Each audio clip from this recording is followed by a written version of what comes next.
पिछली बार पढ़ा कि किस प्रकार ये भौतिक शरीर बनता है, एक एक इंद्री कैसे बनती है, कौन से तत्व से इंद्रियां बनती हैं,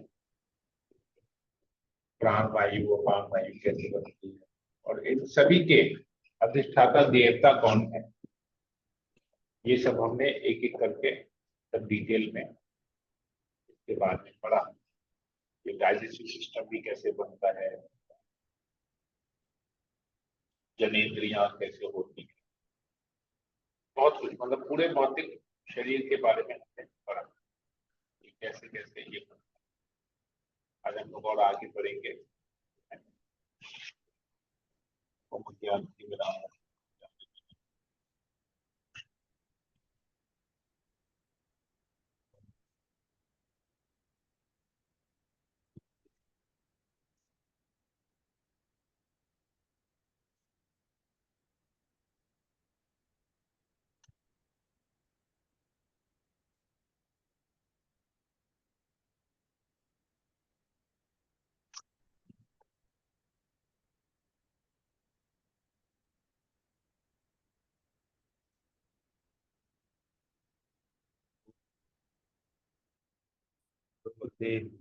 वासुदेवाय।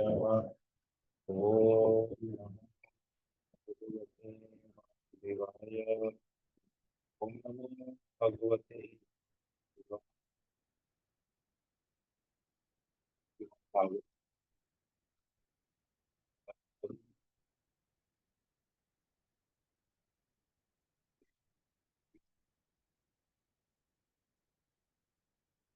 गोस्वामी और परीक्षित महाराज का आगे बताते हैं।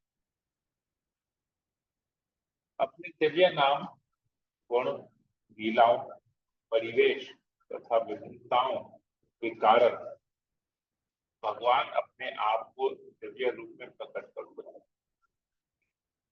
यद्यपि इन समस्त कार्यकलापों का उन पर कोई प्रभाव नहीं पड़ता, किंतु वे व्यस्त से प्रतीत होते हैं।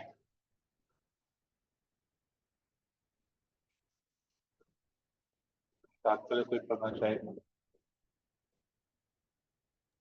मैं पढ़ूं प्रभु? आप बोलिए। तात्पर्य, जब भी भौतिक सृष्टि करने की आवश्यकता होती है, श्री भगवान सृष्टि पालन तथा संहार के लिए इस विविध रूप धारण करते हैं। मनुष्य को इतना बुद्धिमान तो होना ही चाहिए कि वह उनकी लीलाओं की सही सही जान सके, और वो ये न सोच बैठे कि वो भौतिक प्रकृति द्वारा निर्मित सांसारिक रूप धारण करके इस जगत में अवतरित होते हैं। भौतिक प्रकृति के गृहीत कोई भी रूप इस संसार में किए गए प्रत्येक कार्य के अनुराग अनुराग रखता है। जो बद्धजीव किसी कार्य के प्रयोजन से भौतिक रूप ग्रहण करता है, उस पर भौतिक नियम लागू होते हैं। किंतु इस श्लोक में स्पष्ट कहा गया कि यद्यपि भगवान के रूप तथा कार्य बद्धजीव जैसे होते हैं, किंतु वो अलौकिक होते हैं और बद्धजीव के लिए असंभव होते हैं। वह पूर्ण पुरुषोत्तम भगवान ऐसे कार्य से सदैव अप्रभावित रहते हैं। न मां कर्माणि लिपन्ति न मे कर्मफले स्पृहा इति मां यो भी जानाति कर्मभिन्नं स बध्यते। भगवान कभी न तो उन कर्मों द्वारा बनते हैं जिन्हें वो अपने विभिन्न अवतारों के द्वारा संपन्न करते करते हैं, न ही उन्हें सकाम कर्म द्वारा सफलता प्राप्त करने की आशंका रहती है। भगवान धन, बल, यश, सौंदर्य, ज्ञान तथा त्याग की विविध शक्तियों से पूरित है। अतः बद्धजीव के समान उन्हें परिश्रम करने की कोई आवश्यकता नहीं पड़ती। अतः ऐसा बुद्धिमान पुरुष जो भगवान के दिव्य कार्य तथा बद्धजीव को कार्यों में भेद कर सकता है, वह भी कर्म फल में नहीं बनता।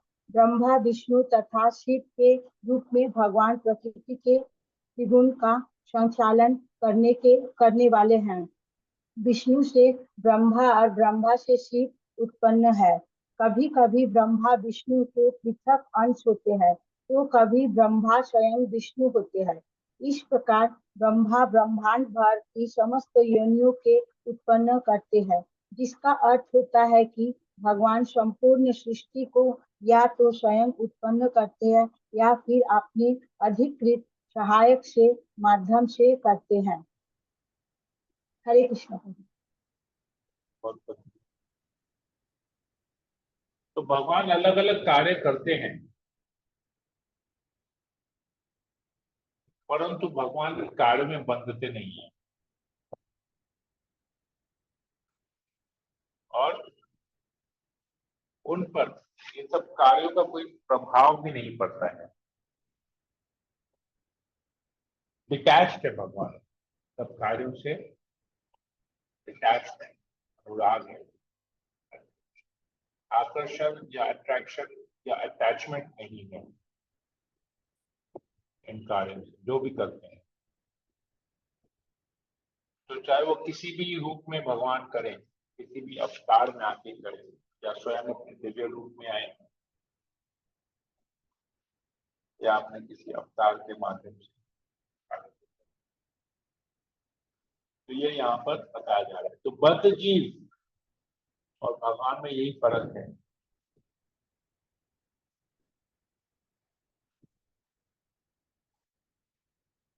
बद्ध जीव को कार्य करने की जरूरत है। क्यों? क्योंकि बद्ध जीव को बल, अगर शक्ति किसी को प्राप्त करनी है, बलवान बनना है, तो उसको कार्य करना पड़ेगा। वैसे वो उस प्रकार का बॉडी बिल्डिंग करने का प्रैक्टिस करेगा। अगर बद्ध जीव को फेमस बनना है, यश चाहिए, तो उसे वैसे कार्य करने पड़ेंगे जिससे उससे यश की प्राप्ति होगी। अगर बद्ध जीव को धनवान बनना है, तो धनवान बनने के लिए भी, धनी बनने के लिए भी उसे कार्य करना पड़ेगा, तभी उसे धन की प्राप्ति होगी। तो ये जो भी ऐश्वर्य बद्ध जीव को चाहिए, उसके लिए उसे प्रयास करना पड़ेगा, कार्य करना पड़ेगा। सफलता या असफलता, सफल भी हो सकता है, असफल भी हो सकता है, परंतु उसे कुछ भी प्राप्त करने के लिए कार्य करना है। लेकिन भगवान को कार्य करने की आवश्यकता नहीं, फिर भी वे करते हैं। क्यों? हम बद्ध जीवों को आकर्षित करने के लिए लीलाएं करते हैं। भगवान की लीलाओं में भगवान का निजी स्वार्थ कुछ नहीं। भगवान धन प्राप्ति करने के लिए कार्य नहीं करते हैं। कहीं पर हमने किसी लीला में पढ़ा, भगवान के किसी भी अवतार की लीला में पढ़ा है कि भगवान बिजनेस करते हैं, पैसा कमाते हैं? नहीं पढ़ा है। भगवान के किसी भी अवतार की किसी भी लीला में हमने पढ़ा है कि भगवान सुंदर लगने के लिए हेयर डाई कर रहे हैं या फेस वॉश कर रहे हैं। जैसे हम देखते हैं कुछ कुछ एडवर्टाइजमेंट में, men's face wash charcoal free या इसका जो भी आता है, भगवान सुंदर लगने के लिए परफ्यूम लगा रहे हैं। नहीं, हमने सब नहीं देखा है, किसी भी लीला में पढ़ा, क्योंकि भगवान ऑलरेडी सबसे सुंदर है। भगवान के सारा धन है। देखें कि भगवान जिम में जाते होंगे, डंबल्स उठाते होंगे, वेट्स उठाते होंगे, एक्सरसाइज करते होंगे, पुशअप्स पुलअप्स करते होंगे? नहीं।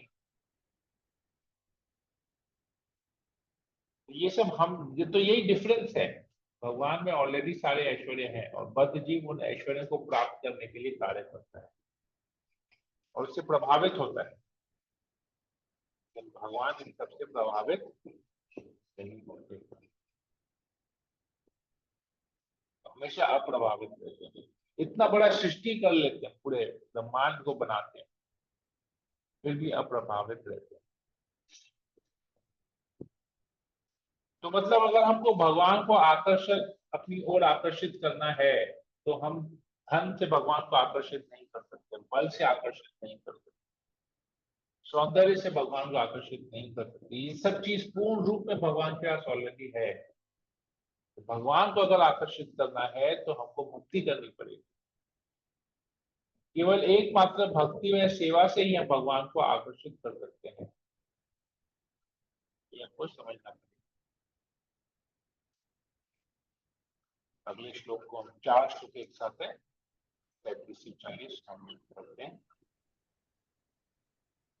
हे राजन, मुझसे यह जान लो कि सभी जीवात्माएं अपने विपरीत कर्मों के अनुसार परमेश्वर द्वारा उत्पन्न किए जाते हैं।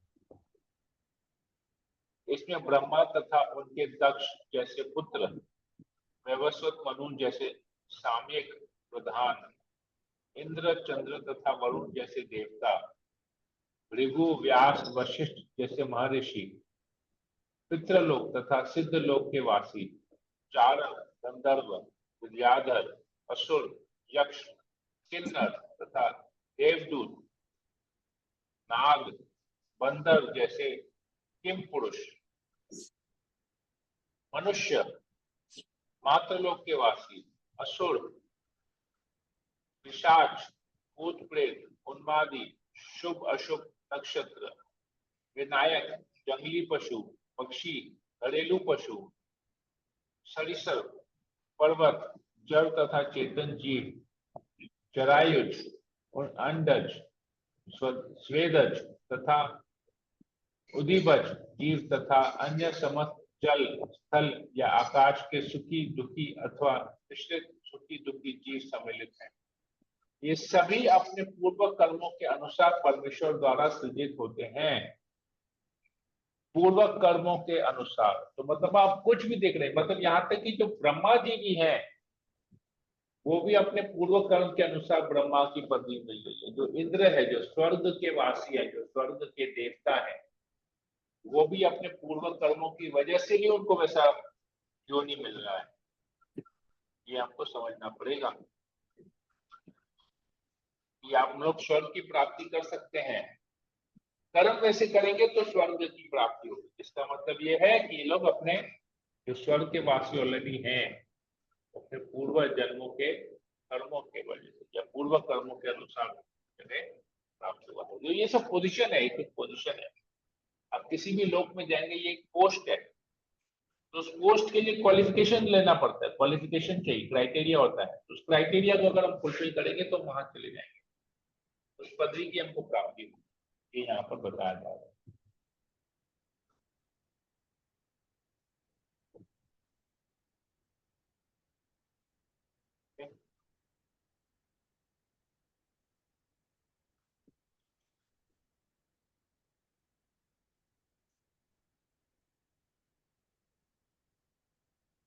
असंख्य ब्रह्मांड है, असंख्य जीवात्माएं हैं, असंख्य योनियां है, असंख्य भौतिक शरीर है। तो ये है।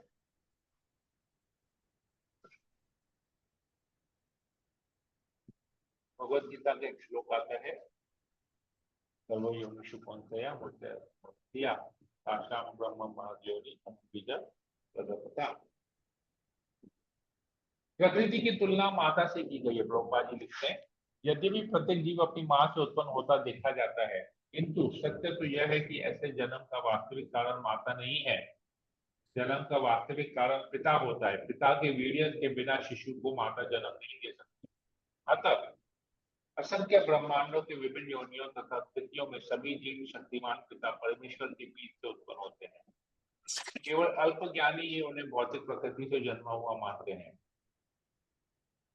परमेश्वर की बेगंगा शक्ति के वशीभूत होकर ब्रह्मा से लेकर शुक्र चीटी तक सारे जीव अपने पूर्व कर्मों के अनुसार विभिन्न शरीर धारण करते हैं।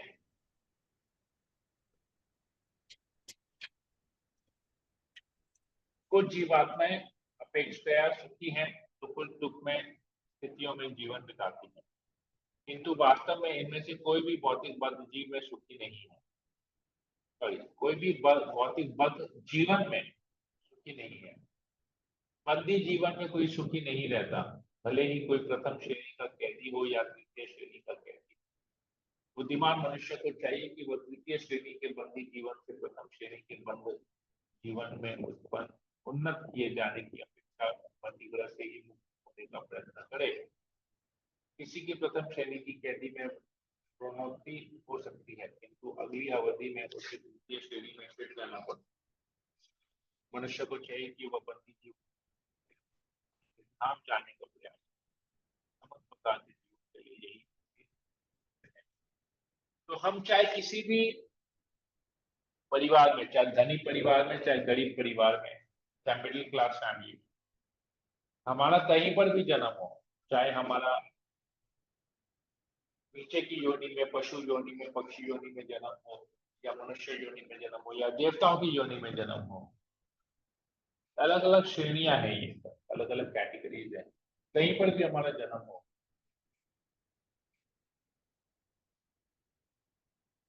हमारा एक्चुअल गंतव्य, जो रियल गोल हमारा होना चाहिए, वो है इस भौतिक जगत से बाहर निकलना। ये अलग अलग योनियों में से जन्म के चक्कर में, जन्म मृत्यु के चक्कर में भगवान के धाम जाना, ये गंतव्य होना चाहिए। बेटर बर्थ कि हमारा अच्छा परिवार में जन्म हो, ये नहीं है। हम जन्म मृत्यु के चक्कर से छूट जाए, ये हमारा लक्ष्य होना चाहिए। क्लियर है? कोई प्रश्न है?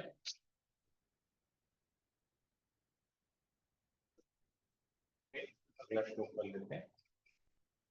प्रकृति के विभिन्न गुण, सतोगुण, रजोगुण तथा तमोगुणों के अनुसार विभिन्न प्रकार की प्राणी होते हैं, जो देवता, मनुष्य तथा नाग के जीव कहलाते हैं। हे राजन, यही नहीं, जब कोई एक गुण अन्य दो गुणों से मिलता है तो वह तीन में विभक्त हो जाता है। इस प्रकार प्रत्येक प्राणी अन्य गुणों से प्रभावित होता है और उसकी आदतें वो अर्जित कर लेता है। तो ये हमने गुणों का कॉम्बिनेशन पढ़ा है भगवत गीता में, हमने बहुत डिटेल में। ये हर एक जीव के सारे कार्य तीन गुणों से होता है, तो इन तीन गुणों में ना आपस में हमेशा परम्यूटेशन कॉम्बिनेशन होता है। कभी तमोगुण ज्यादा होता है, रजोगुण और सतोगुण कम होता है। कभी रजोगुण का प्रभाव ज्यादा होता है, तमो और सतो कम होता है। कभी सतोगुण का प्रभाव ज्यादा होता है। जैसे हमें पैसा कमाने का बहुत जोश रहता है कि हम ये काम करेंगे, ये कार्य करेंगे, ऐसा करेंगे, वैसा करेंगे, उस समय वो रजोगुण हावी होता है हमारे पर। कभी हम बहुत ज्यादा सोते हैं, आलस बन जाते हैं, आलसी होते हैं, बहुत ज्यादा सो लेते हैं, 12-12 घंटा सोते हैं, 10 घंटा, 12 घंटा, 15 घंटा सोते हैं, कुछ कार्य करने की इच्छा है। तब हमारे इस शरीर में तमोगुण हावी होता है। और जब हम बहुत दान पुण्य करते हैं, बहुत सेवा करते हैं, तब हमारे शरीर में सतोगुण हावी होता है। ये परम्यूटेशन कॉम्बिनेशन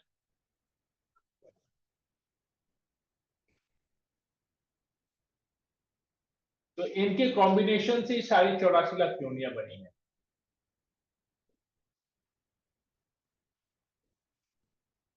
अलग अलग जगह में, चाहे वो नीचे के लोकों में हो, चाहे पृथ्वी में हो, चाहे ऊपर के लोग में, ये तीन गुणों के कॉम्बिनेशन से ही जो शरीर हमको उसी प्रकार का हमको शरीर प्राप्त होता है। क्लियर है?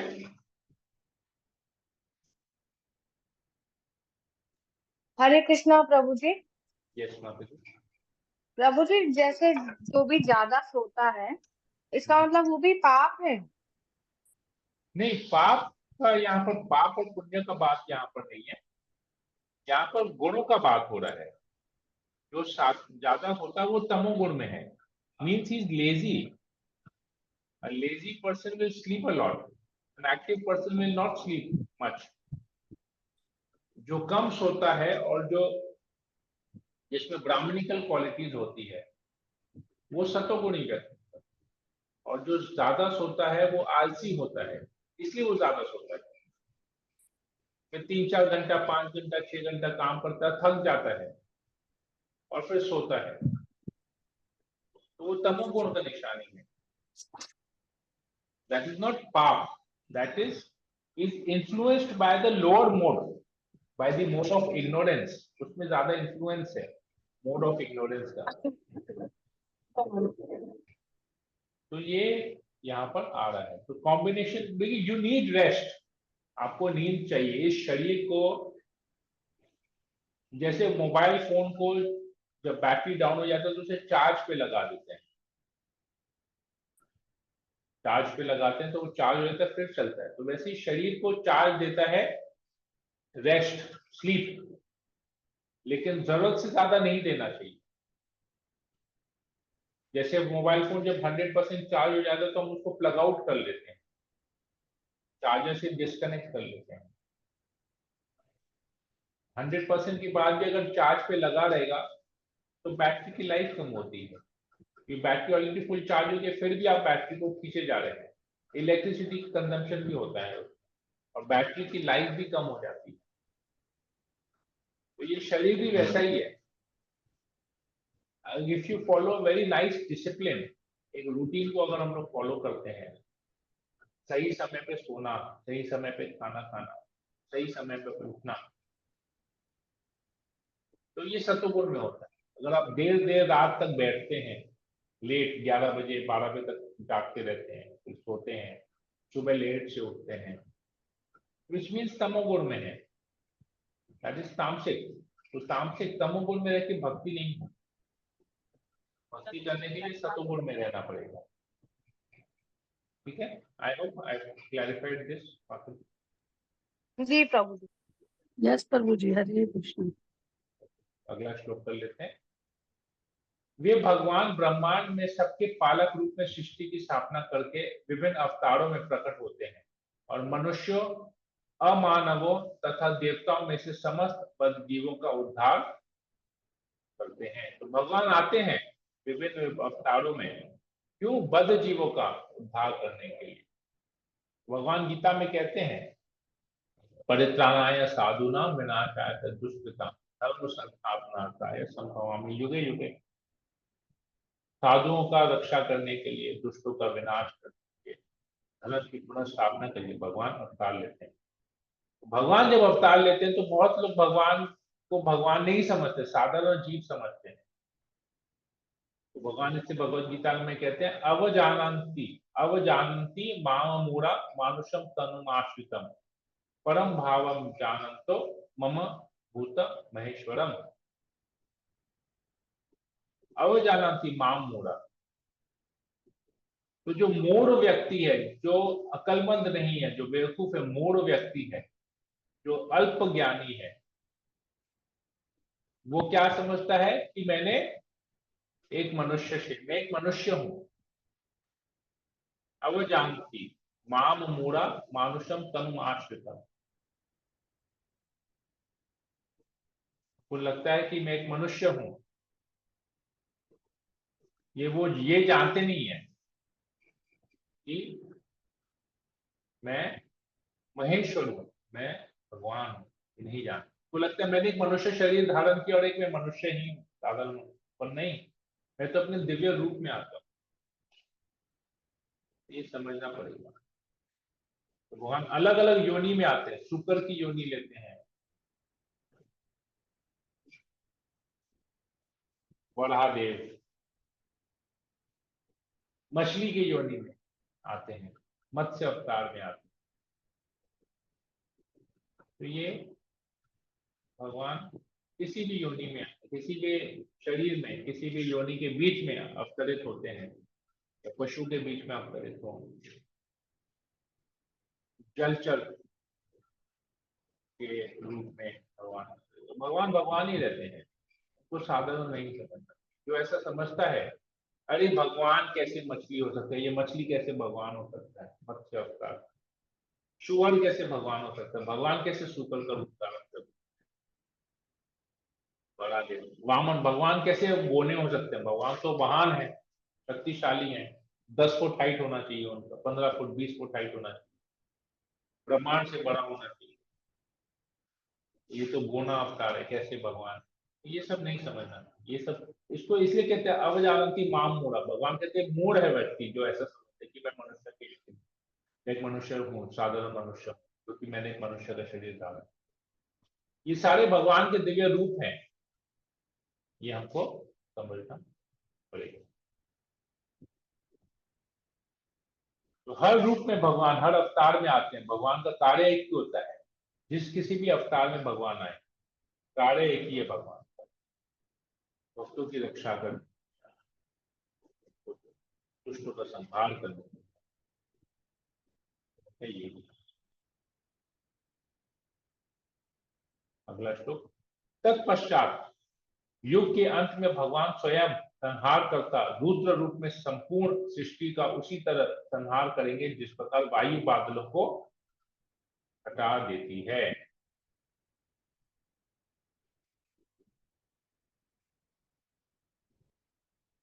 तो भगवान स्वयं रुद्र रूप में आते हैं। तो शिव जी, हमने पढ़ा कि किस प्रकार विष्णु से ब्रह्मा जी आते हैं और ब्रह्मा जी से शिव जी आते हैं।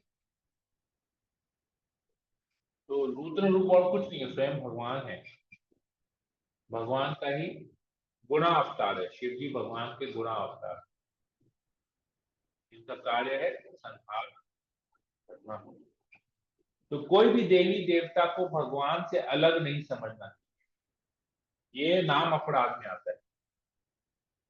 तो ब्रह्मा जी भी भगवान के अंश हैं, शिव जी भी भगवान के अंश है। अगर हम शिव जी ब्रह्मा जी को भगवान से अलग समझते हैं, उनकी अलग से पूजा करते हैं, या दुर्गा देवी की अलग से पूजा करते हैं, भगवान की नहीं करके उनको अलग समझ की पूजा करते हैं, तो ये नाम अपराध में आता है।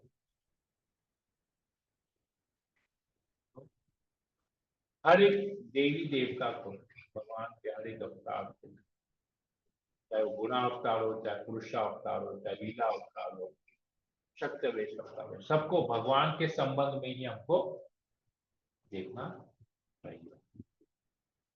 हरे कृष्णा। एक और श्लोक कर लेते हैं। बड़े बड़े तत्वज्ञानी पूर्ण पुरुषोत्तम भगवान के कार्यकलापों का ऐसा ही वर्णन करते हैं कितना, किंतु शुद्ध भक्त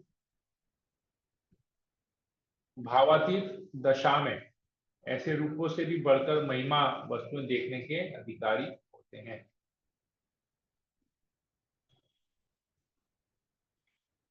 तो नॉर्मल जो ज्ञानी है वो भगवान को सृष्टिकर्ता के रूप में देखते हैं, कंट्रोलर के रूप में, क्रिएटर के रूप में देखते हैं, और भगवान का इसी प्रकार का डिस्क्रिप्शन देते हैं कि भगवान ने ये बनाया, ये बनाया, ये बनाया, सृष्टि करते हैं, पालन करते हैं, संहार करते हैं, जो बड़े बड़े तत्व ज्ञानी होते हैं। लेकिन जो शुद्ध भक्त होते हैं वो क्या करते हैं, वो ये क्रिएशन के पीछे में, भगवान के कार्यकलापों के पीछे में ज्यादा माथा नहीं लगाते हैं। वो लोग भगवान की लीलाओं के पीछे में, भगवान की लीलाओं के ऊपर ज्यादा चर्चा करते हैं। भगवान और भक्त में जो आदान प्रदान होता है उसके ऊपर, जिसमें भगवान के महिमा का गुणगान होता है, भगवान का यशोगान होता है, उसमें वो लोग ज्यादा इंटरेस्ट लेते हैं। भगवान सृष्टि कर रहे हैं, ऐसे कर रहे हैं, वैसे कर रहे हैं, इंद्रिय बना रहे हैं, ये कर रहे हैं, वो कर रहे हैं, इसमें मुद्दा इंटरेस्ट। प्रेम का संबंध कैसे होता है, भगवान कैसे आदान प्रदान करते हैं, रेसिप्रोकेशन कैसे होता है भगवान,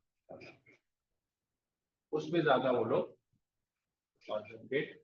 भक्त, तो हम भी भगवान के किस लीलाओं को या किस कार्यकलाप को अपने जीवन में ज्यादा महत्व देते हैं, उससे पता चलता है कि हम तत्वज्ञानी बनना चाहते हैं या भक्त बनना चाहते हैं। ये हमारा भी एक कैरेक्टर एनालिसिस यहाँ पर हो सकता है कि हम किस रूप में भगवान को देखना चाहते हैं, किस विषय के बारे में चर्चा करते हैं, इंटरेस्ट रखते हैं। हरे कृष्ण। तो यहीं तक ही रखते हैं। कोई प्रश्न हो पूछ सकते हैं, कोई कमेंट हो। हरे कृष्णा प्रभु, दंडवत प्रणाम। बोलिए। प्रभु बोल रहा है, जैसे आप बोल रहे हैं कि मतलब सभी देवी देवता को मतलब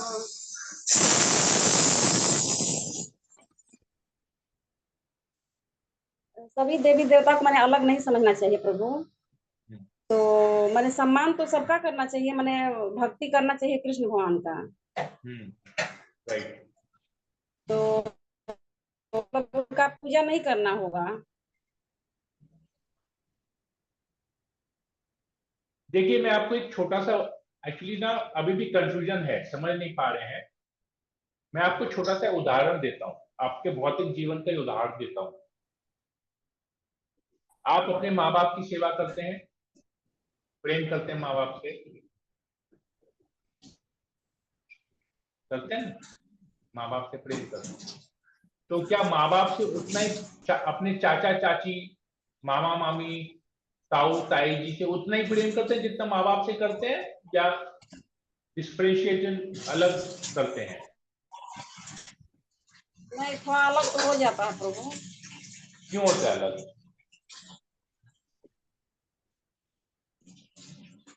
मतलब वही, मतलब समय वो लोग ज्यादा क्लोज हैं, वो लोग थोड़ा सा हट कर हैं। राइट। तो भगवान और देवी देवता, लेकिन इसका मतलब ये नहीं है कि अपने माँ बाप को पूज रहे हैं, इसका मतलब यही नहीं है कि आप अपने चाचा चाची को गाली देंगे, सम्मान नहीं, देंगे। निरादर किसी का नहीं हाँ, करना है। हाँ, सम्मान सबका लेकिन करना लेकिन सम्मान देंगे, बस इससे ज्यादा कुछ नहीं करेंगे। है। क्यों? क्योंकि वो आपके चाचा चाची इसलिए क्योंकि वो आपके पिता के भाई हैं और भाभी हैं, यही है ना, इसीलिए। नहीं तो क्या आप क्या हर एक जीव को पकड़ के उसको उतना ही सम्मान देते हैं जिनको आप जानते तक नहीं है? अपने पड़ोसी को, बिल्डिंग में, अपने एरिया में सबको उतना ही सम्मान देते हैं क्या? नहीं। नहीं प्रभु, तो सबका अलग भगवान के अलग। जिस प्रकार आप अपने परिवार के सदस्यों को अपने माता पिता से जोड़ के देखते हैं, तभी आप उनको सम्मान देते हैं। लेकिन सबसे अधिक सम्मान या सबसे जिनका बात मानना है वो है आपके माता पिता। तो यही डिफरेंस, यही चीज है हमारे भक्तिमय जीवन में। समझ में आई है? मतलब जैसे कि मैंने कृष्ण भगवान को केंद्र में रखकर सभी को सम्मान देना होगा। यस। और अलग से जाके नहीं देना है, आदर सबका करना होगा। अलग से जाके देना नहीं है। हाँ, मैंने अलग से। आपके माँ बाप आपके घर में, माँ बाप को छोड़ के आप चाचा चाची के पास जाएंगे क्या कि आज हम ना चाचा चाची, आज हम अपने माँ बाप की सेवा नहीं करके आपकी सेवा करेंगे, हम आपसे आपकी सेवा करेंगे? ताऊ ताई जी के पास जाएंगे माँ बाप को छोड़ के? नहीं। वो लोग जब आपके यहाँ पर आएंगे या कोई एक वैसा ओकेजन होगा तो आप उनका सम्मान कर सकते हैं, लेकिन अलग से जाके कुछ करने की जरूरत नहीं। इसीलिए अलग से किसी देवी देवता की पूजा की, हम उनका, वो भी भगवान के अंश है तो सम्मान करना चाहिए, सम्मान कीजिए, लेकिन अलग से करने का जरूरत नहीं है। भक्ति अपनी जगह पे है, भगवान की भक्ति अपनी जगह पे है। तो भगवान की भक्ति छोड़ के कि अरे वो भी शिव जी भी ना भगवान के अंश हैं, तो चलो आज ना हम सोमवार का व्रत रख लेते हैं, आज हम जाके शिव जी को जल चढ़ा के आते हैं। जरूरत नहीं है, जरूरत क्या है? शिव जी जब भगवान की भक्ति कर रहे हैं तो आपका काम ही है भगवान की भक्ति करना, शिव जी की भक्ति करना कार्य नहीं है।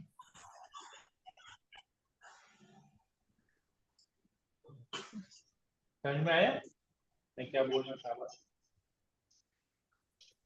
हरे हाँ, कृष्ण। मतलब जैसे कि सब नियम मतलब भगवान के लिए करना होगा, और सम्मान मतलब सबका कर लेना होगा। यस। जितना मतलब नियम है, पूजा पाठ है, मतलब सब हाँ। कुछ जो बने भगवान को मैंने केंद्र में रख के यस। भोग सब उनको लगाना होगा, हाँ। और उसी में सभी लोग आ जाएंगे। यस। अच्छा, एकदम आप ठीक सही है प्रभु, बोल रहे हैं। कोशिश में लगे हैं, लेकिन मन कभी चला जाता है उधर। ठीक है प्रभु, हरे कृष्णा प्रभु, दंडवत। हरे कृष्ण प्रभु जी। हरे कृष्णा प्रभु जी। शांति दादा माता जी बोलिए। हाँ, हरे कृष्ण प्रभु जी, समझ में आ गया है बहुत अच्छे से। शांति दादा माता जी आपको शुरू करना है। हाँ, हरे कृष्ण प्रभु जी। प्रभु जी, ये जो भगवान की जो अवतार है सारे, उनका सुना था परंतु भूल गए कि मतलब सबके पीछे कारण है। मत्स्य अवतार, वामन अवतार, सबके पीछे कारण है, तो थोड़ा थोड़ा भूल गए जी। आप कभी टाइम हो तो बताइएगा ना। ठीक है, हम लोग जयदेव गोस्वामी का दशावतार का जो वो पढ़ेंगे, भजन करेंगे, तो उसमें सब आ जाएगा। हर कारण, हर किसमें भगवान के हर किसमें अवतार के प्रभु जी, पीछे जो किसमें कारण है वो आ जाएगा। किसमें? जयदेव गोस्वामी का एक दश अवतार के ऊपर में एक भजन है, अच्छा अच्छा अच्छा। उसको जब हम भजन को पढ़ेंगे तो उसमें सब रीजन आ जाएंगे, अलग अलग अवतार किस लिए आते हैं। ठीक है। ठीक है, हरे हरे कृष्णा प्रभु जी, प्रणाम। हरे कृष्णा। राजू को बोलिए। हरे कृष्णा प्रभु जी, दंडवत प्रणाम।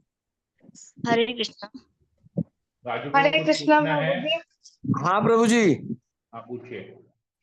प्रभु जी, आप अभी बोले कि सबका सम्मान करना चाहिए, भगवान की पूजा करनी चाहिए। तो सपोज करिए हमको भगवान भोलेनाथ का सम्मान करना है, कैसे करेंगे प्रभु जी?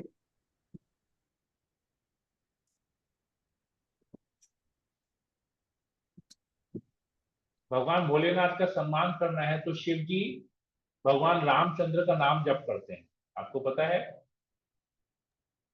जी प्रभु जी, भगवान रामचंद्र जी भी शिव जी की पूजा किए थे। आप भगवान रामचंद्र हैं या आप शिव जी हैं? हम तो कुछ नहीं है प्रभु जी, हम तो उनके अंश मात्र हैं। तो भगवान रामचंद्र शिव जी की पूजा क्यों करते हैं पता है?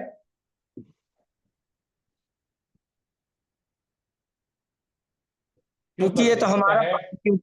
क्योंकि हमारा सनातन धर्म का ये वो है कि हम जो है सभी का जो है पूजा कर सकते हैं, सभी को सम्मान दे सकते हैं, सभी को आदर मैं दे सकते पर्टिकुलर एक चीज पूछ रहा हूं, भगवान रामचंद्र शिव जी की पूजा क्यों करते हैं?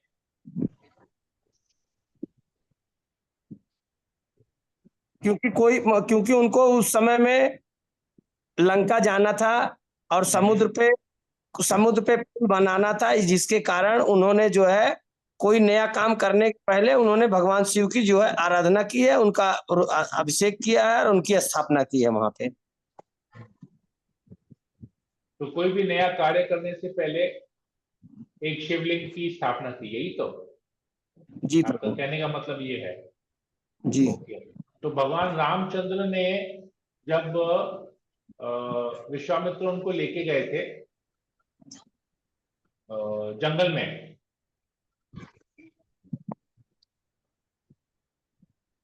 विश्वामित्र लेके गए थे, कौन लेके गए थे? जब वो केवल 12 वर्ष के थे तो आए थे तो मांगने के लिए दशरथ महाराज से। कौन विश्वामित्र से जी थे? जी लेके गए थे। हाँ, विश्वामित्र। विश्वामित्र लेके गए थे ना, हाँ, मांगने आए थे ना विश्वामित्र कि चलिए हम लोग जंगल में बहुत राक्षस आके हम लोग यज्ञ कर रहे हैं, राक्षस हम लोग को बहुत परेशान कर रहे हैं। जी तब राम जी को लेके गए थे ना।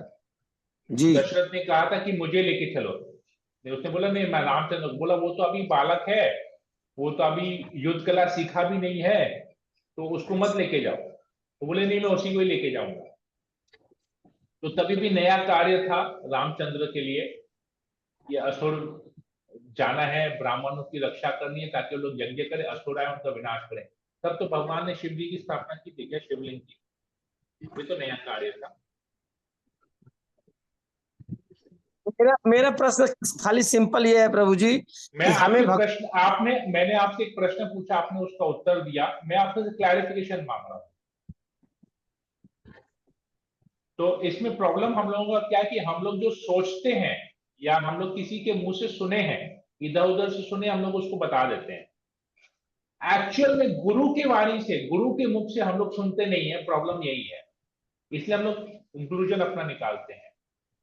भगवान रामचंद्र ने शिव जी की आराधना इसलिए की, ये प्रभुपाद जी बताते हैं एक लेक्चर में, तो हमने वो लेक्चर सुना नहीं है, इसलिए हम लोग अपना उसमें इंटरप्रिटेशन डाल दिए कि क्योंकि वो एक नया कार्य करने जा रहे थे, सेतु बंधन करने जा रहे थे, पुल लगाने जा रहे थे, इसलिए शिव जी की उन्होंने स्थापना की और शिव जी की पूजा की।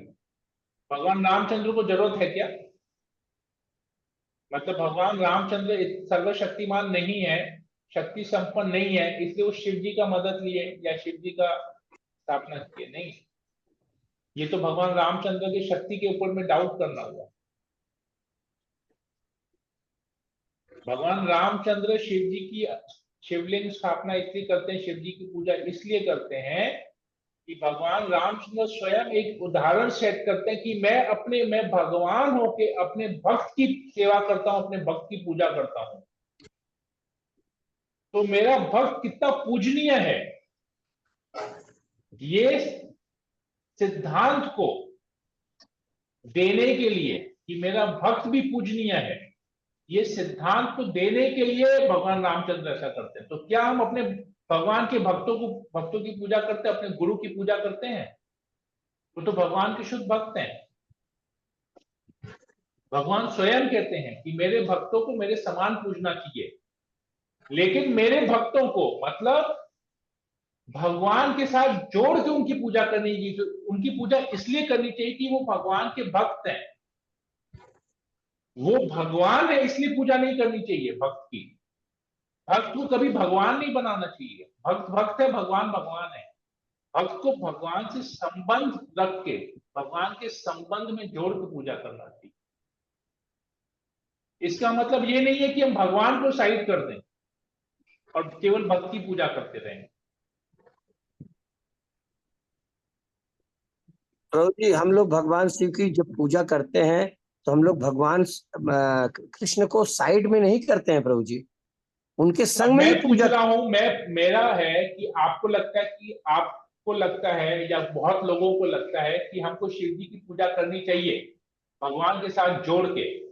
शिव जी को जल चढ़ाना चाहिए, शिव जी को बेलपत्ता चढ़ाना चाहिए, वो भी सोमवार सोमवार। बहुत लोगों को लगता है ऐसे। या शिव जी को दूध चढ़ाना चाहिए, जल चढ़ाना चाहिए, बेल का पत्ता चढ़ाना चाहिए, तो शिव जी प्रसन्न होंगे। लेकिन जितना समय हम शिव जी को जल चढ़ाने में या सोचने में लगाते हैं, लेकिन ये सोचिए कि शिव जी भगवान रामचंद्र का नाम जप करने में ज्यादा आनंद लेते हैं। तो जो शिव जी जब भगवान रामचंद्र का नाम लेने में आनंद ले रहे हैं, तो सोचिए हम अगर शिव जी को हमको प्रसन्न करना है तो हमको भी भगवान रामचंद्र का नाम जप करना चाहिए। नाम जप में शिव जी को आनंद मिलता है। तो भगवान के भक्त को नाम जप करने में आनंद मिलता है, और हम नाम जप छोड़ के भगवान के भक्त का पूजा करने जा रहे हैं। हम भी नाम जप करें फिर, जिससे वो ज्यादा खुश होंगे। सोचिए, शिव जी बोल रहे मैं नाम जप करके आनंद ले रहा हूं और तुम नाम जप छोड़ के मेरे को ऊपर जल चढ़ाने आ रहे हो, मेरे को बेलपत्र चढ़ाने आ रहे हो। तो सोचिए शिव जी क्या सोच रहे हैं।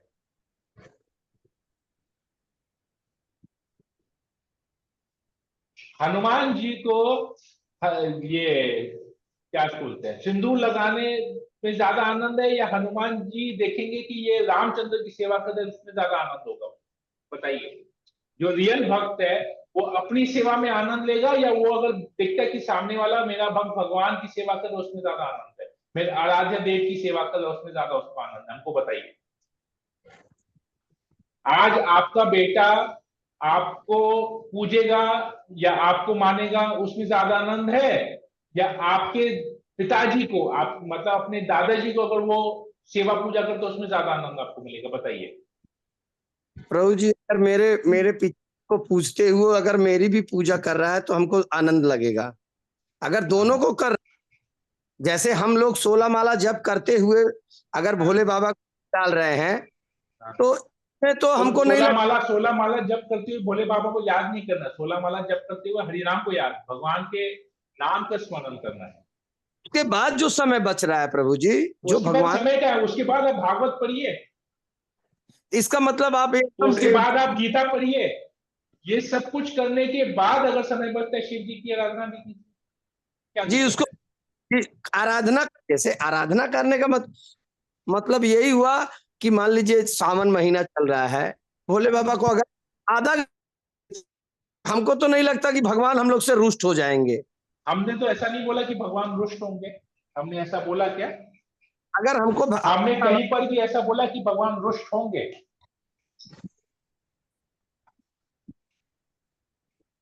हमने कहीं पर भी ऐसा बोला कि भगवान रुष्ट होंगे? हमने कहीं पर भी ऐसा बोला कि अगर आप सावन के महीने में शिव जी की पूजा नहीं करेंगे तो शिव जी नाराज होंगे? तो आपने कहीं ये भी तो नहीं कहा प्रभु जी कि आपको करनी हो, अगर आपके पास समय बचता तो आप कर सकते हैं। हमने तो बोला ना, कितना कार्य है अपने पास। गीता पढ़ने का, सावन के महीने में पूरा भागवतम पढ़िए, देखिए शिव जी कितने खुश होते हैं। पूरा का पूरा 12 स्कंद पढ़िए, 24 घंटा भागवतम पढ़िए। 24 घंटा सावन के महीने में तो आपको 64 माला जप करना चाहिए, क्योंकि शिव जी भी जप करते हैं। सावन के महीने में शिव जी ज्यादा जप करते हैं, आपको पता बताइए बात। हमको हमको हमारे गुरु महाराज जो बोले 16 माला जप करना है, 4 नियम का पालन करना है, भागवत गीता पढ़ना है, भगवान अर्चा विग्रह का पूजा कर कीर्तन करना है, भोग चढ़ाना है, भोग करना है। अगर इसके बाद भी अगर मेरे पास समय बचता है 10 मिनट, 15 मिनट, आधा घंटा, तो हम भगवान भोले बाबा को जल चढ़ा सकते हैं प्रभु जी। कहने का मतलब कोई दिक्कत नहीं है, चढ़ाइए, कोई दिक्कत नहीं है। अब स्टार्टिंग वाला प्रश्न था, उसका उत्तर आपने नहीं दिया प्रभु जी। वापस से प्रश्न कीजिए, स्टार्टिंग वाला।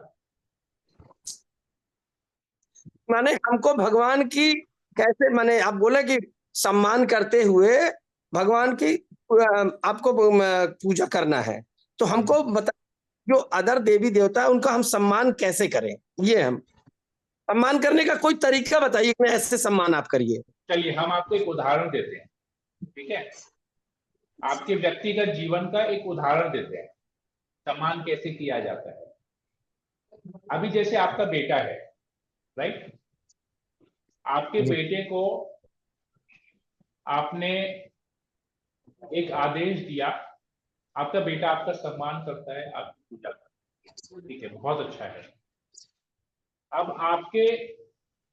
आपका बेटा आपको अपना पिता मानता है, बोले मेरे पिताजी मेरे लिए सर्वश्रेष्ठ हैं, वेरी गुड। अब आपने आपके बेटे को कहा कि बेटा तुम एक काम करो,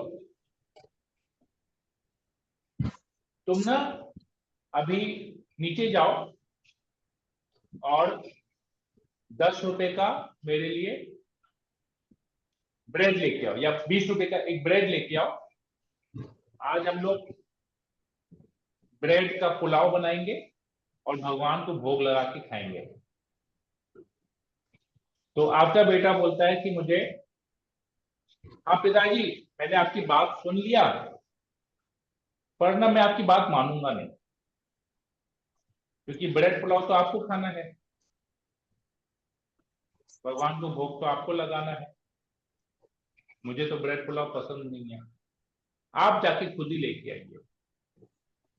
तो क्या आपका बेटा आपका सम्मान किया? नहीं। आपकी पूजा कर रहा है, लेकिन क्या आपका सम्मान किया?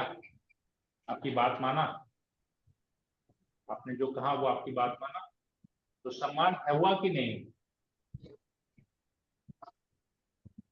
कहाँ सम्मान हुआ प्रभु जी? वो तो डायरेक्ट निगलेक्ट कर दे रहा नहीं है। हुआ ना, डायरेक्ट निगलेक्ट किया ना, ठीक है। अभी इसी जगह में अगर वो बोलता है कि ठीक है, वो अनासक्त है, बोलते हैं ठीक है आप भगवान के लिए कर रहे हैं ना, तो चलिए ठीक है मैं आपको ब्रेड ला के देता हूं। अब जो बोलेंगे भगवान का सेवा के लिए जो करने का जरूरी है मैं वो करता हूं, तो आपका वो उचित सम्मान हुआ कि नहीं हुआ? आप जो बोलेंगे आपका बेटा वो कार्य करेगा जो सही है बेसिकली। अब आप गलत कार्य नहीं बोलेंगे, सही कार्य जो बोलेंगे वो अगर उसको करता है, उससे उसका अट्रैक्शन नहीं है, मतलब अट्रैक्शन आसक्ति नहीं है। अब ब्रेड पुलाव खाना है नहीं खाना है, क्योंकि ये भगवान को भोग लग रहा है, इसलिए वो आपको वो कार्य कर रहा है, तो ये सम्मान हुआ, राइट। और नहीं करता है तो सम्मान नहीं हुआ। तो यही प्रश्न अभी आते देवी देवता के सम्मान में। गणेश जी, शायद आप लोग को पता होगा कि व्यास देव ने डिक्टेशन दिया था सारे शास्त्रों का और गणेश जी लिख रहे थे, ये पता है बात आप लोग को? हाँ प्रभु जी। पता है ना राजू प्रभु? प्रभु जी हाँ, तो ये जो व्यास देव ने जो डिक्टेशन दिया गणेश जी को, तो उसमें एक पार्ट ये भी था जो भगवत गीता के 18वें अध्याय के 66 नंबर श्लोक में आता है, सर्वधर्मान परित्यज्य माम एकम शरणं व्रज अहम त्वं सर्व पापेभ्यो मोक्षयिष्यामि मा शुचः। कृष्ण कहते हैं मेरे शरणागत हो, मैं तुम्हें सभी पापों से मुक्त कर दूंगा। तो गणेश जी भी वही लिखे, गणेश जी ने भी वही लिखा, व्यासदेव ने भी वही कहा, गणेश जी ने भी वही लिखा, कृष्ण का शरणागत हो सभी शत्रुओं से। कृष्ण कहते हैं मेरे शरणागत हो, तुम्हें सभी पापों से मैं मुक्त कर दूंगा।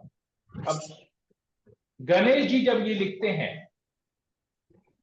व्यासदेव जी जब यही चीज बोलते हैं तो कृष्ण का सम्मान हुआ, क्योंकि कृष्ण ने जैसे कहा गणेश व्यासदेव ने भी वैसे ही डिक्टेशन दिया और गणेश जी ने वैसे ही लिखा। अभी अगर गणेश जी का सम्मान करना है तो अब गणेश की पूजा करेंगे कि कृष्ण की पूजा करेंगे? कृष्ण के प्रति शरणागत होंगे।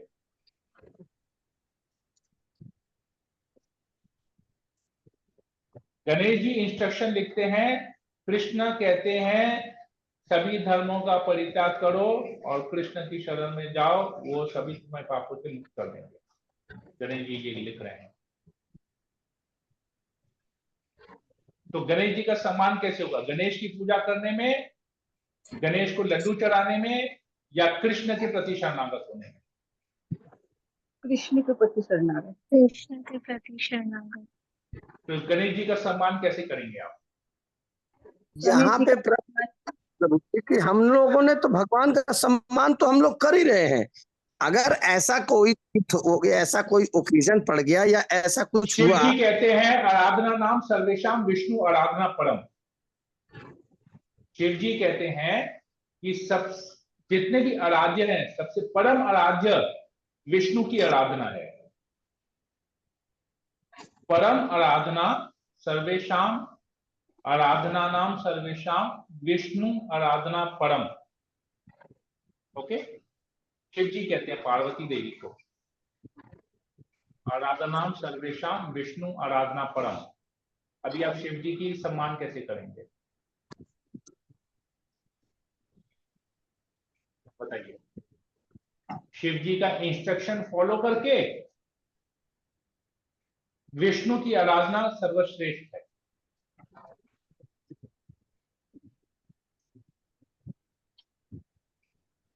तो शिव जी बोल रहे हैं क्या, मेरी आराधना करो? शिव जी क्या कह रहे हैं? विष्णु की आराधना करो। आप बोलेंगे हम विष्णु की तो कर रहे हैं, हम आपकी भी करेंगे। शिव जी तो अपनी नहीं मांग रहे हैं, शिव जी कह रहे हैं विष्णु की आराधना परम।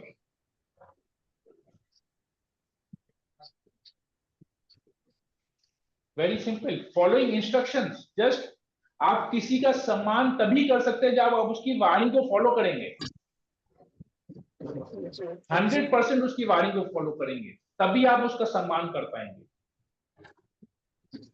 अब आप बोलेंगे मैं उसकी वाणी को फॉलो करूं पर मैं उसके पास भी जाऊंगा, उसको अपने पास नहीं चाहिए, वो नहीं चाहते हैं। वो बोलते तुम विष्णु की आराधना करो, उन्हीं की आराधना करो। परम आराधना, मेरे आराध्य देव की आराधना करो। मेरे जो आराध्य देव है आप उसकी आराधना करो, मेरी मत करो। सर्वेश आराधना नाम सर्वेशाम विष्णु आराधना परम। बार बार एक ही चीज, विष्णु आराधना परम। हमको अलग से क्या जरूरत है कुछ करने की? शिव जी प्रसन्न उसी में ही होंगे, उनका सम्मान उसी में ही है कि हम विष्णु की आराधना करें। तो कह रहे हैं मेरे आराध्य देव की आराधना करो। पर प्रॉब्लम है कि हम लोग भौतिक बद्ध जीव हैं, हम लोग इस भौतिक जगत में, और हमारे पास पहले का पूरा ज्ञान अभी भी ठूसा हुआ है दिमाग में। हम इधर उधर से जो ज्ञान लिए बचपन से, सनातन धर्म के नाम पे जो हमने ज्ञान लिया है, इससे उससे उससे उससे जो ज्ञान लिया है, वो सब ज्ञान हमारे दिमाग में घुसा हुआ है, वो निकला नहीं अब तक। इसलिए हम लोग प्रभुपाद का दिया हुआ ज्ञान ले नहीं पा रहे अंदर अभी भी ठीक से। मैंने जब इस्कॉन ज्वाइन किया था तो मैंने अपने पूर्व ज्ञान को जीरो कर दिया, जिसको बोलते हैं रीसेट मार दिया। जैसे फोन को फॉर्मेट करते हैं, रीसेट मारते हैं, सब पासवर्ड ये वो सब कुछ, सारे ऐप सब कुछ उड़ जाते हैं। नए सिरे से सब कुछ डालो अभी फोन को रीसेट। वैसे हमने अपने दिमाग को रीसेट कर दिया था। हमने जितना भी टीवी सीरियल देखा, जितना भी इसके उसके मुंह से सुना, जो भी किताब पढ़ा, सबको रीसेट कर दिया, तभी हम प्रभुपाद का ज्ञान ले पाए, शुद्ध भक्त का ज्ञान ले पाए। हम अभी भी अपना बुद्धि से चल रहे हैं। प्रॉब्लम ये है अभी भी हमको जो इंस्ट्रक्शंस है उसको हम लोग सही तरीके से पालन नहीं कर रहे हैं, क्योंकि समझ ही नहीं पा रहे इंस्ट्रक्शंस को, आदेशों को समझ नहीं पा रहे हैं। हम लोग सम्मान के पीछे भाग रहे हैं, इसका सम्मान, उसका सम्मान, उसका सम्मान, उसका सम्मान, उसका सम्मान। भागवतम बोलता है पेड़ के जड़ में पानी डालो और सारे पत्तों को और फलों को, फूलों को अपने आप जल मिल जाएगा, पोषण मिल जाएगा। हम बोले नहीं, हम तो पेड़ के जड़ में पानी भी डालेंगे, पत्ते, टहनियों में, पत्तों में, फूल में, फल में भी पानी डालेंगे। अगर आप पत्ते में भी पानी डालते हैं तो पत्ता से पानी गिर के, पत्ता में कैपेसिटी नहीं है पानी लेने का, वो पानी गिर जाएगा वापस नीचे मिट्टी में और वो जड़ में चले जाएगा। हमको ये समझना है। तो जब वो पानी गिर के जड़ में जाएगा, फूल में या फल में कैपेसिटी नहीं है पानी लेने का, वो पानी वहां से छोक के निकल जाएगा, वापस नीचे ही गिरेगा मिट्टी में और जड़ में चले जाएगा। तो हमको ये समझना है कि हमको अलग से नहीं देना, जड़ में पानी देना है। हम किसी को भी पानी देंगे वो पानी गिर के जड़ में ही जाने वाला है। जब गिर के जड़ में जाने वाला तो जड़ में ही डालेंगे, हम इधर उधर क्यों डाले पानी।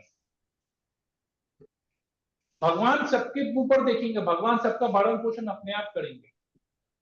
भगवान गीता में कहते हैं कि वो जो देवी देवता की आराधना करते हैं उनमें कभी भी कोई भौतिक इच्छा है तो भौतिक इच्छा वाले देवी देवता की आराधना करते हैं, और देवी देवता की आराधना करने के बाद उनको जो फल मिलता है वो फल भी मैं ही देता हूं। देवी देवता में कैपेसिटी नहीं है फल देने का, वो फल भी मैं ही देता हूं। और लेकिन वो फल जो उनको मिलता है उसकी देवी देवता की आराधना या पूजा करके या जो भी करके जो उनको फल मिलता है, यज्ञ करके कुछ भी करके उनको जो फल मिलता है वो फल मैं ही देता हूं। वो फल क्षणिक है, वो फल खत्म हो जाएगा, दैट इज क्षणिक, टेम्पोररी है वो।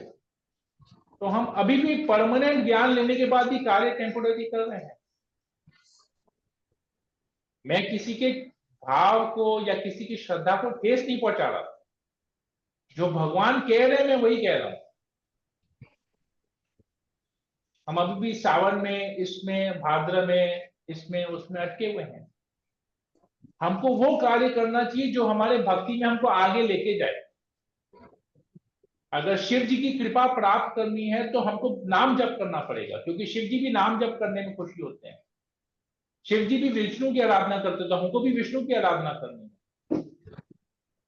अगर हमको वाकई में शिव जी की कृपा चाहिए, हमको गणेश जी की कृपा चाहिए, तो हमको भी कृष्ण के प्रति शरणागत होना पड़ेगा। गणेश को लड्डू चढ़ाने से नहीं होगा, कृष्ण को शरणागत। अगर हमको भगवान रामचंद्र की कृपा चाहिए तो हमको हनुमान को तेल लगा के या सिक्का लगा के वो सबसे नहीं होगा। हमको भगवान रामचंद्र की सेवा करनी पड़ेगी, तभी हमको हनुमान की कृपा होगी। वो सहायता करेंगे, हाँ ये मेरे प्रभु की सेवा कर रहा है, मैं इसको सहायता करता हूं।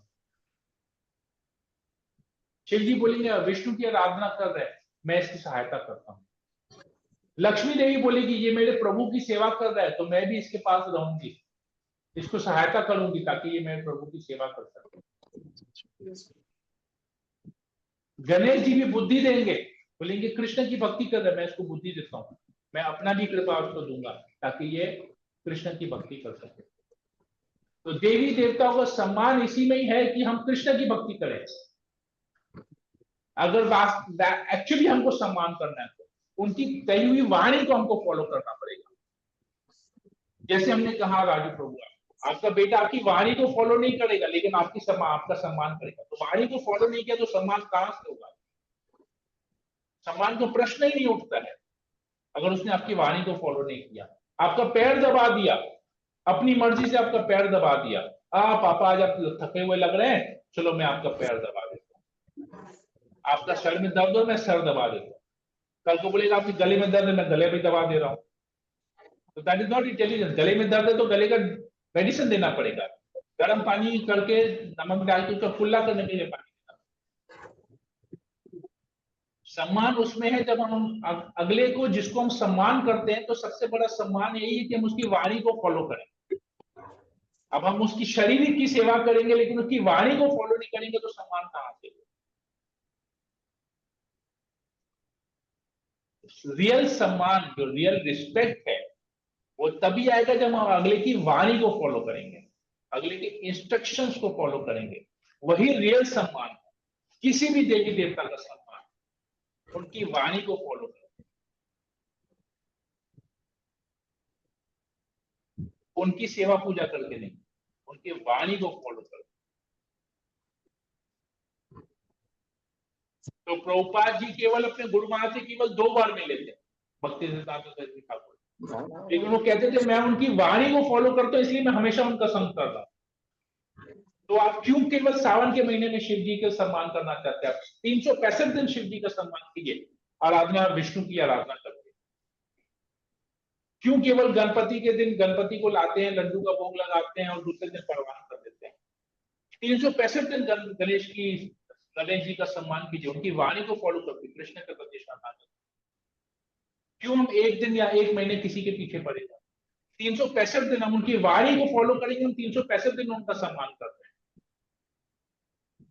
हमको अलग से फिर जाके उनका समय निकाल के सम्मान करने की जरूरत नहीं है। उनकी वाणी को फॉलो करेंगे 365 दिन, 24 आवर्स 365 डेज हम उनका सम्मान करते हैं। अभी क्या अच्छा वो आप लोग डिसाइड कीजिए कि आपको एक दिन सम्मान करना है, एक महीना सम्मान करना है, 10 मिनट सम्मान करना है, 15 मिनट सम्मान करना है, या 365 दिन सम्मान करना है, या सारा जीवन सम्मान करना है। डिसीजन आप लोगों के ऊपर है, आपको कैसे सम्मान करना है। मैंने बता दिया कैसे सम्मान करना है, उसमें से आपको जो ठीक लगता है आप उसको पालन कर सकते हैं। सम्मान करने का तरीका आप अपना बना सकते हैं कि नहीं ऐसे नहीं, हम ऐसे करेंगे। सब हर कोई, भगवान जब चीज के किसी के कार्य में हस्तक्षेप नहीं करते। भगवान ने सबको इंडिपेंडेंस दिया है, करो तुमको जो करना है, कर्म फल भी तुम ही भुगतोगे। लेकिन अगर भगवान की खुशी के लिए कर्म करोगे तो कर्म फल भगवान ले लेंगे, हमको मुक्त कर देंगे, हम कर्म बंधन में नहीं फंसेंगे। हमको डिसाइड करना है, सारे इंस्ट्रक्शन हमारे पास है, क्या करना है हमारे ऊपर भी है, ऑप्शन भी हमारे ऊपर है, डिसीजन भी हमारे ऊपर है। हमारे पास केवल इंस्ट्रक्शन है, चॉइस है, फॉलो करना है या नहीं करना है, कैसे करना है, उनके आदेश पे करना है या अपना बुद्धि लगाना है। सारा चॉइस हमारे पास, हम कर सकते हैं, जो हमको ठीक लगे हम वो कर सकते हैं। अर्जुन को भी भगवान पूरा ज्ञान देने के बाद बोलता है तो मैंने तुमको पूरा ज्ञान दे दिया, तुमको जो ठीक लगे तुम करो। लेकिन अर्जुन ने क्या किया? अर्जुन ने बोला नहीं, मैंने पूरा ज्ञान ले लिया आपसे, वो सही है, लेकिन अभी भी मेरे लिए जो श्रेष्ठकर है आप मुझे बताओ मुझे क्या करना है। सोचिए, पूरा ज्ञान दे दिया भगवान ने, और बोलते हैं मैंने ज्ञान दे दिया, you are free to decide what you want to do, जो चाहिए तुम करो। तभी भी अर्जुन बोलते नहीं, अभी भी आप जो बोलेंगे मैं वही करूंगा, ज्ञान तो दे दिया पर मुझे कार्य तो बताओ क्या करना है। जो श्रेष्ठ करो, मेरे लिए जो बेनिफिशियल हो आप मुझे वही बताइए, मुझे करना क्या। आपने तो ज्ञान दिया है पर नहीं, इंस्ट्रक्शन भी दो, स्पेसिफिक इंस्ट्रक्शन दो मुझे क्या करना है। ये शिष्य का, रियल शिष्य का यही होता है कि गुरु से स्पेसिफिक आदेश लेना, जनरल आदेश और एक स्पेसिफिक आदेश, और वही करना है। ये हमको समझना पड़ेगा। हम जनरल इंस्ट्रक्शंस फॉलो कर रहे हैं, स्पेसिफिक इंस्ट्रक्शन नहीं फॉलो कर रहे हैं। जनरल इंस्ट्रक्शन क्या है? सावन का महीना है, शिव जी को जल कराना है। स्पेसिफिक इंस्ट्रक्शन क्या है? आराधना नाम सर्वेशाम विष्णु आराधना। जनरल इंस्ट्रक्शन क्या है? गणपति की पूजा करना। स्पेसिफिक इंस्ट्रक्शन क्या है? सर्वधर्मान परित्यज्य, कृष्ण के प्रति शरण। समझना पड़ेगा जनरल इंस्ट्रक्शन और स्पेसिफिक इंस्ट्रक्शन में, समझना पड़ेगा फर्क क्या है। हम लोग जनरल इंस्ट्रक्शन में अटके हुए हैं, स्पेसिफिक इंस्ट्रक्शन में जाने। सम्मान आता है स्पेसिफिक इंस्ट्रक्शन, जनरल इंस्ट्रक्शन में नहीं। जनरल इंस्ट्रक्शन तो हमारे बच्चे को पता है कि उसको रोज सुबह उठना है, नहाना है, स्कूल जाना है, वापस आना है, पढ़ाई करना है, ट्यूशन करना है, एग्जाम देना है, ये सब कुछ है। स्पेसिफिक इंस्ट्रक्शन क्या है? कि तुमको पढ़ाई करके ये अचीव करना है, तुम्हारा पढ़ने का लक्ष्य क्या है, ये स्पेसिफिक इंस्ट्रक्शन। तो हमारा भक्ति करने का, कृष्ण भक्ति करने का लक्ष्य क्या है, ये स्पेसिफिक इंस्ट्रक्शन है। किसी देवी देवता का सम्मान कैसे करना है कृष्ण की भक्ति करके, ये स्पेसिफिक इंस्ट्रक्शन है। जनरल इंस्ट्रक्शन है भक्ति करना है, सम्मान करके कैसे करना है वो स्पेसिफिक इंस्ट्रक्शन। ठीक है, I hope I M clear एकदम। अभी भी कोई डाउट है तो, डाउट है तो आप लोग पूरे आजाद है, तो जो चाहिए आप कर सकते हैं। अगर संशय है, अभी भी संशय, तो जो करना कीजिए, कोई दिक्कत नहीं है। भगवान हस्तक्षेप नहीं करते, मैं कौन हूं कुछ बोलने वाला कि आपको क्या करना नहीं। सब कुछ फ्री है करने के लिए, लेकिन देखना है कि वो कार्य करने के पीछे हमको क्या मिल रहा है। हम अपनी खुशी के लिए कर रहे हैं या देवता की खुशी के लिए कर रहे हैं या भगवान की खुशी के लिए कर रहे हैं, वो मकसद हमको देखना है। क्योंकि गोवर्धन लीला के हरे माध्यम कृष्णा से भगवान ये बताते भी हैं, गोवर्धन लीला में भगवान ये हमको देते हैं कि कोई भी किसी देवी देवता की पूजा क्यों करनी चाहिए, जो भी कार्य है उसको किसकी प्रसन्नता के लिए वो कार्य हम कर रहे हैं। अगर किसकी प्रसन्नता के लिए कर रहे हैं तो हमको ये भी पता होना चाहिए वो कार्य कैसे करना चाहिए और उस कार्य करने से हमको क्या फल मिलेगा। ये तीनों चीज हमको पता होना चाहिए कोई भी कार्य करने के पहले, कि उस कार्य से हम किसको प्रसन्न करना चाह रहे हैं, वो कार्य को हमको कैसे संपन्न करना और उससे हमको क्या फल मिलेगा। ये तीन चीज अगर हमको पता होगा तो हम सही कार्य करेंगे। अगर ये तीन चीज हमको नहीं पता, तीन चीज में से कोई भी एक चीज हमको नहीं पता, तो वो कार्य हमारा विफल रहेगा। गोवर्धन लीला में कृष्ण बोलते हैं, ये शिक्षा हमको देते हैं। तो भगवान की लीलाओं में बहुत शिक्षा है। हरे कृष्णा, बहुत समय हो गया, 1 घंटा से ऊपर हो गया। मैं अभी भी अपना डिसीजन आप लोग के ऊपर नहीं थोप रहा, मैं खाली एडवाइस कर रहा हूँ। अब आप लोग आजाद हैं, जिसको जो चीज वो कर सकते हैं, पूरा लिबर्टी। अगर प्रभु सम्मान बहुत करना समय है क्लियर हो तो उनकी गया वाणी को फॉलो करना पड़ेगा। धन्यवाद प्रभु जी, बहुत अच्छे से एकदम समझाया। बहुत अच्छा से समझाया है, बहुत अच्छा समझ में सही हो गया। नेहा शर्मा माता जी, आप कुछ पूछने 2-3 बार आप। हरे कृष्णा प्रभु जी, दंडवत प्रणाम। प्रभु बोल रहे हैं टहल टहल के माला जप कर सकते हैं?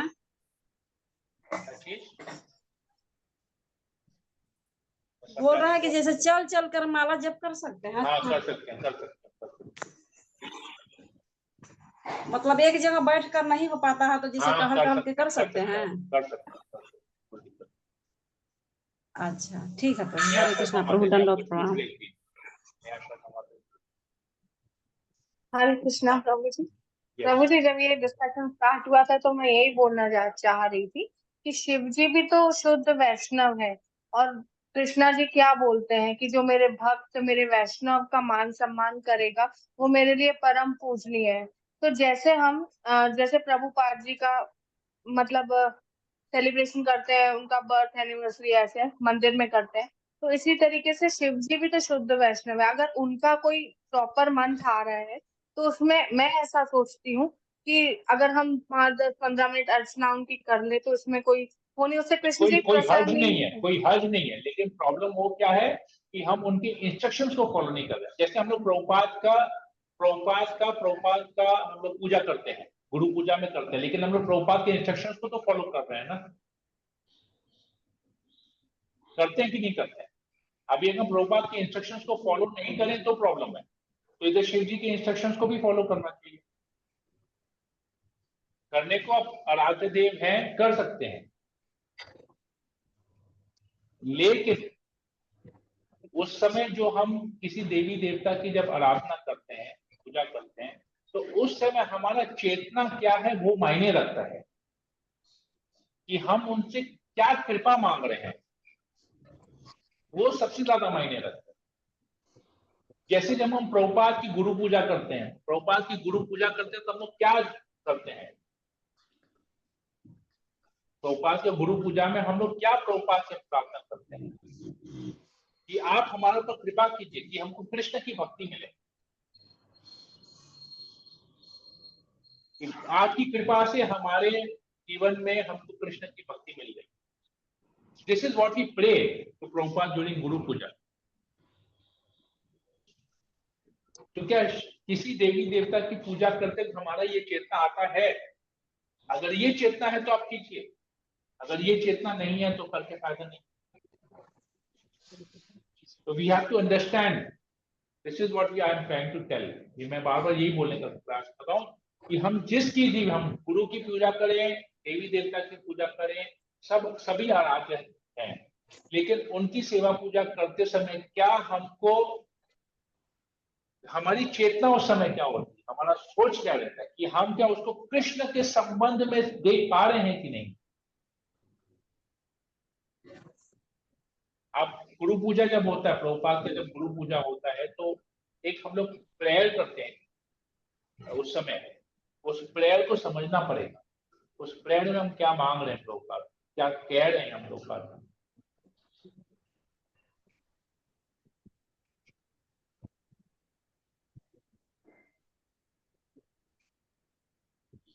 हे गुरु करुणा सिंधु अधम जनन बंधु। हे गुरु, आप हम लोग जैसे अधम जीवों के बंधु हैं, हमको इस जन्म मृत्यु के चक्कर से छुटकारा दे, कृष्ण की भक्ति में लगाइए। आपकी ही वजह, आपकी कृपा से हमको कृष्ण की भक्ति मिल सकती है। ये हम लोग गाते हैं जब प्रभुपाद की पूजा करते हैं। आप करुणा के सागर हैं, आप कृपा कीजिए ताकि हम कृष्ण की भक्ति कर पाए। ये हमारा मूड होता है प्रभुपाद का गुरु पूजा करते वक्त, ये हम गाते हैं। तो क्या किसी भी देवी देवता के समय हम ये गाते हैं? ये गा के कीजिए तो एकदम सही है, सब कुछ ठीक है। तो कॉन्शियसनेस क्या होता है, चेतना क्या होती है उस समय, वो ज्यादा मायने।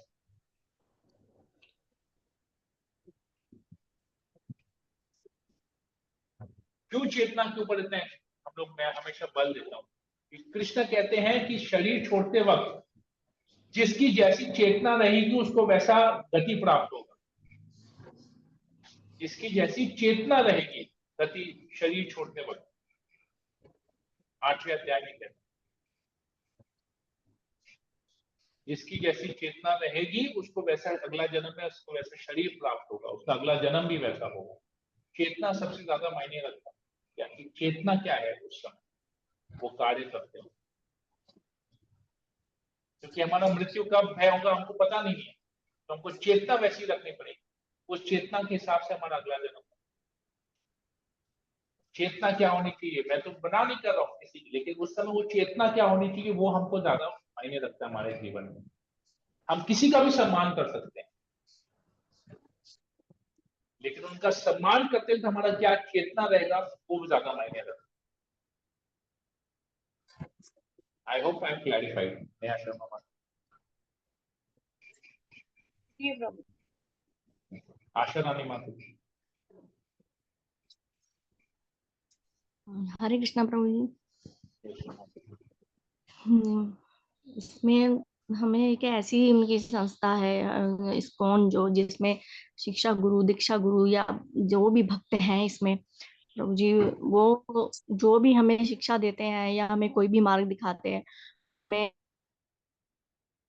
उनका कोई स्वार्थ नहीं होता, उनका कोई लाभ नहीं होता किसी भी तरीके से, हम उनको कोई भी इच्छा नहीं होती है। तो वो हमारा इतना मार्गदर्शन करते हैं कि हमें तो उनकी इतना उनकी विश्वास हो जाता है उस चीज पर कि जो इंसान अपना निस्वार्थ होकर ये सब भावना से हमें इतना भक्ति का मार्ग दिखा रहे हैं, उस भक्ति के मार्ग पे तो हमें मेरे ख्याल से आंखें बंद करके चल देना चाहिए। और ये सब चीजें तो भगवान ने खुद भगवत गीता में भी बोला है कि जो मुझे अगर जानना है तो भक्ति से ज्यादा, भक्ति से ही मुझे जाना जा सकता है, इससे सरल तरीका कोई है ही नहीं है। तो हमें जो भक्ति का मार्ग दिखा रहे हैं वही तो उनकी है, यहाँ पे जो शिक्षा गुरु हैं या दीक्षा गुरु हैं, जो हमारे जो भक्त हैं, जो हमारे वैष्णव हैं, वो हमें जो मार्ग दिखा रहे हैं, तो हम लोग उनका अगर अनुसरण नहीं करेंगे तो फिर हम लोग भक्ति क्या करेंगे।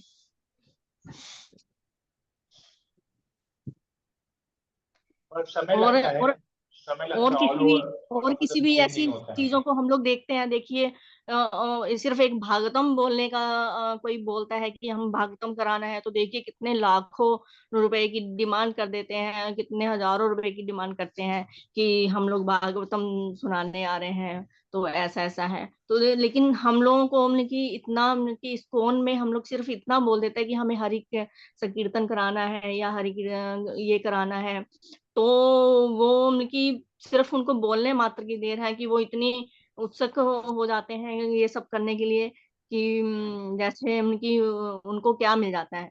तो सोचिए उनकी वो उनके कितनी श्रद्धा है ये सब चीजों में कि वो बिना निस्वार्थ के ही हर चीज करते हैं। तो ये चीजें मतलब ना सोचने से भर से ही इंसान के अंदर जो है वो जागृत हो जाती हैं भगवान के लिए कि नहीं, अगर उनको कुछ मिल रहा है तो इसका मतलब हमें भी तो कुछ मिलेगा। तो वो भक्ति है, वो जो हम लोग, जो हमारा देखने का जो नजरिया है वो हम लोग भक्ति है। इसका एग्जांपल मैं आपको देती हूँ कि हम लोग अभी थोड़े दिन पहले कहीं जा रहे थे तो डॉक्टर के पास, तो एक सिग्नल आया, रेड रेड लाइट हुई तो हम लोग खड़े हो गए। तो एक छोटा कि हमारे बेटे 22-23 साल का लड़का, तो इतने जोर जोर से बोलते जा रहा था वो, हरि नाम बोलते जा रहा था, हरे कृष्ण कृष्ण कृष्ण हरे, जोर जोर से बोल रहा था वो। सब लोग उसको उनकी देख रहे थे अजीब तरीके से, लेकिन मुझे उसमें भगवान दिख रहे थे। इसने तो लगता है कि भगवान इसी जन्म में ही इसने भगवान के दर्शन कर लिए, और मुझे उसमें भगवान दिखाई दे रहे थे। सोचिए कि वो चीज हम लोग कितने आसानी से एक दूसरे में देख सकते हैं। हरे कृष्णा। ठीक है। और किसी को कुछ पूछना है? ठीक है। अगर मेरी बातों से किसी को ठेस लगा हो, श्रद्धा को ठेस पहुंचाओ, तो मुझे क्षमा कर दीजिएगा। और आप लोगों की बात अभी भी मैं बोलता हूँ, जो ठीक लगे आप लोग कर सकते हैं। जिसका जैसा श्रद्धा है वो श्रद्धा को टूटने ना दे। श्रद्धा को जो हरे जैसे कृष्णा प्रभु जी। जैसे आप लोग उसको कर सकते हैं। यस, जानकी माता जी। हाँ, बोलना प्रभु जी कि देवी देवता लोग सकाम भक्त हैं भगवान के, और शिव जी शुद्ध भक्त हैं, और इसीलिए भगवान उनका पूजा किए थे, क्योंकि उनको अपने शुद्ध भक्तों का सम्मान देने के लिए ही भगवान पूजा करते हैं। जैसे भगवान सुदामा जी के पैर धोए थे, तो अब सुदामा जी का पूजा तो हम लोग नहीं कर सकते ना, तो उसी तरह शिव जी का मतलब हम लोग श्रद्धा रख सकते हैं, उनके उनको उनका सम्मान कर सकते हैं। अब सामने मंदिर है, हम लोग कहीं जा रहे हैं तो उनको प्रणाम करके निकलेंगे, लेकिन मतलब यही सम्मान हुआ। तो सम्मान होता है सम्मान देना उनके मन वाणी को फॉलो करना। रियल जी सम्मान होता है वाणी को फॉलो करना। मैंने उदाहरण दिया ना, आपका बेटा बेटी आपकी सेवा करेंगे लेकिन आपकी बात नहीं मानेंगे, तो सम्मान हुआ था। जी प्रभु वेरी जी। सिंपल।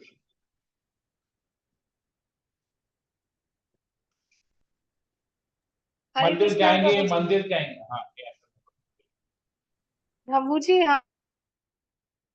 आपसे, आप हमारे गुरु हैं, तो उसमें क्षमा का तो कोई सवाल ही नहीं होता है। जो हम को पूछना होता है वो हम क्लियर पूछ सकते हैं, क्योंकि हमको फ्री लगता है, मतलब हम भी अपने डाउट्स क्लियर करना चाहते हैं। तो अगर हमारी तरफ से कोई गलती हो तो क्षमा मांगते हैं, लेकिन आप प्लीज ऐसे नहीं बोलिए। मैं देखिए, मैं भी बद्ध जीव हूँ। I am still practising.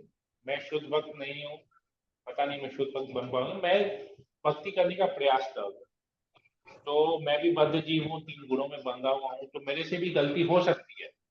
जाने अनजाने में मेरे मुंह से ऐसा कुछ निकल सकता है जिससे आप लोगों को ठेस पहुंचे, ऐसा हो सकता है। तो इसीलिए ऐसा नहीं हो, या अगर ऐसा हुआ हो तो इसलिए मैं क्षमा मांगता हूँ। क्योंकि भक्तों के चरणों में अपराध करके या उनको ठेस पहुंचा के मैं कभी भी भक्तिमय जीवन में आगे नहीं बढ़ सकता।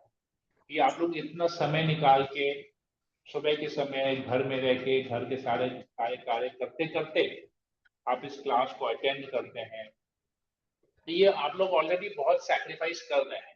ये आप लोगों की त्याग बहुत उच्च कोटि का त्याग है।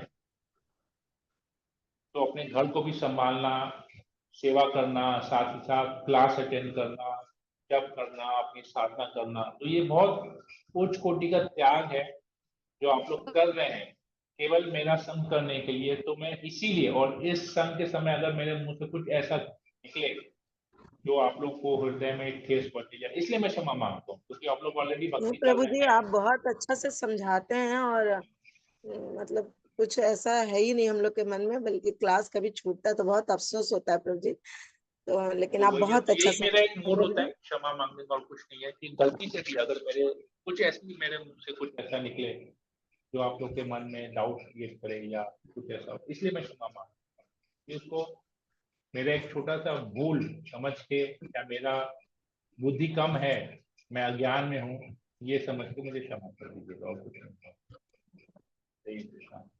ठीक है, तो मैं सेशन को यहीं पर एंड करता हूँ।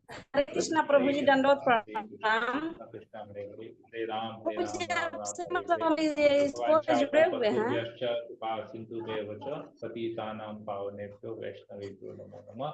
अपने भक्तवृंद की जय, भक्ति प्रभुपाद की की जय, जय, की जय, भागवतम की जय। की जय। हरे कृष्णा प्रभु। हरे कृष्णा प्रभु।